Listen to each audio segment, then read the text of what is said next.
I'm glad to be here today. I kind of know that I speak from a position of inherited power and privilege in this nation. That growing up in a home, the privilege that I had is never a question about if I was going to go to college, if I was going to graduate school. It was only a question of where I was going to study. I realized that. I also came to age at a time when under court desegregation, our high school was integrated. My senior year, our class was divided into two. We formed two high schools in town, two middle high schools in town. The African American school was divided into two, and we were fully integrated.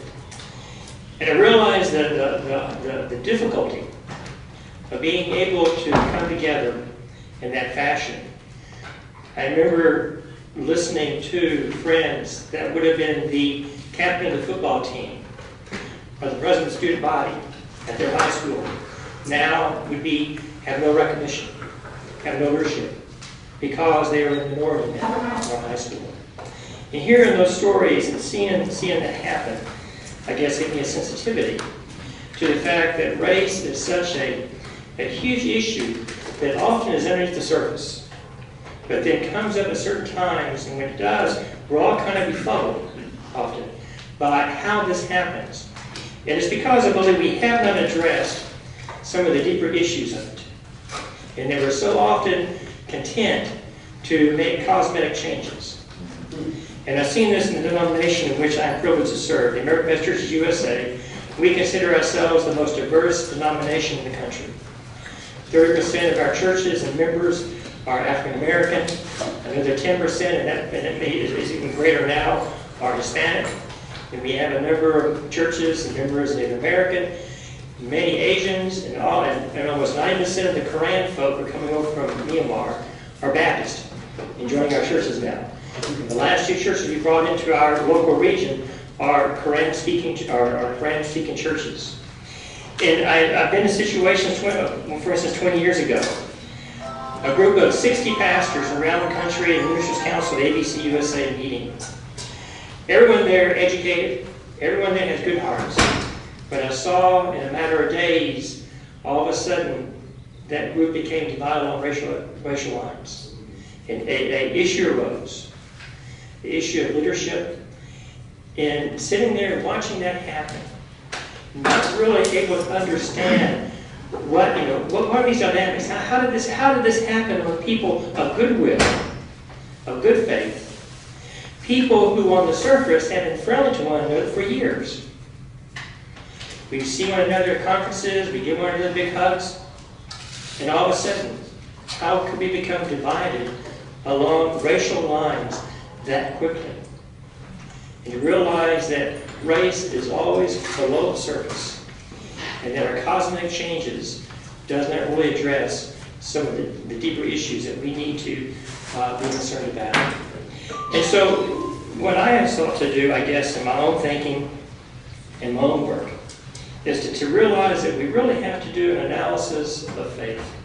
Very often in politics, we do analysis of power. Analysis in terms of how do we protect our interests? How do we further our interests? How do we get more of what we want to do? And we deal with the whole issue, social stratification. Who gets what and why? I want more. How do I employ power to get more? And sometimes we fail to do that analysis of faith. And that is the issue of trust. Who or what do I trust? To whom or what will I entrust myself? And this becomes one of the deeper issues that we have to deal with, I believe, in terms as we seek to form human communities that indeed not simply include, but empower and embrace, is to do an analysis of faith at the level of trust. And to realize that everyone carries hopes and fears. And as we begin to analyze faith, we're able to get in touch with what are those fears and the hopes that we carry. And how do we talk with one another and share stories that allows the issues to go down to that level so that we can address those deeper issues that divide and separate and diminish and denigrate. My favorite theologian is H. Niebuhr, and people in the church I serve get tired of hearing about him. But he states that all of us basically worship a caricature of God. That he sees that all gods that we worship are really gods of closed societies. The technical name for this is henotheism. In the study of religion, you hear polytheism, the study of the worship of many gods. You hear of monotheism, the worship of one God. He would say that we're all henotheists. And henotheism is the worship of God of a closed society. It's a God of a particular people. The worst case instance might be, historically, might be the Ku Klux Klan. And the God that they worship was a reflection of their closed community. There's a church in Topeka, Kansas, that's always out picketing now. And basically they say that God doesn't love all people, God hates most people. And God's going to send most people to hell, except for us. A God of a closed society. In that when we analyze faith, we often see that our gods look too much like us.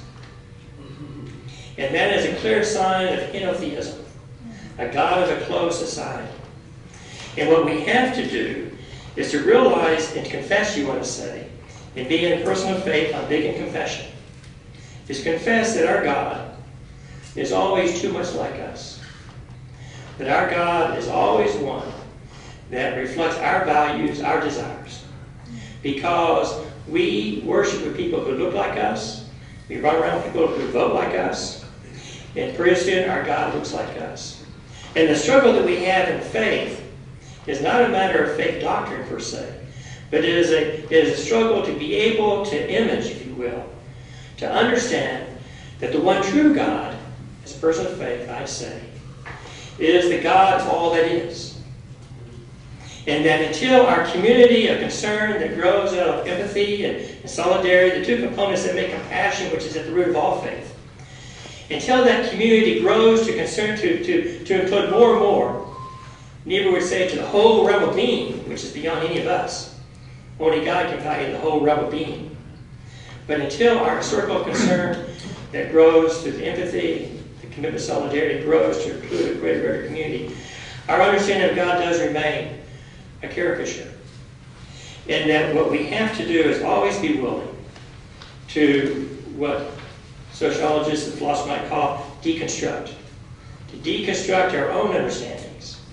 To be able, through our own abilities, through deconstruction, to recognize where is the interest of power and privilege and entitlement. Where is it rooted in this image that I hold forth? And to own that. And to be willing to have that challenged. Until we're willing to do that, we're not going to really be able to address that deeper issue. Because it becomes, in the end, a matter of the heart and of the soul.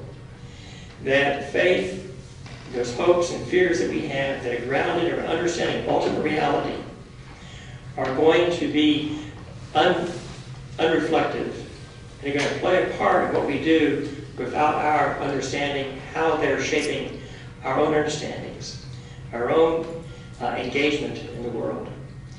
And so what I seek to do is to try to work at that level with people with whom I'm privileged to serve at First Baptist Church of Redlands, Mary Baptist Church USA, and other groups in which I'm a part, to be able to raise those issues, to be able to address our concerns at that level.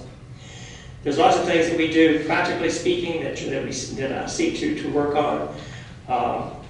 Various things about the images we put up on the screens, and things like that, just to be able to include more people as a church in terms of who we hire, to have hiring policies that are broad and embracing, do those practical things like that, to be involved in the community and tutoring and stuff, but most of all, to work in the area, what is that fear and that hope within, and how is that shaping our understanding of who God is, and how does that empower us or disempower us to be sisters and brothers and embrace. Thank you.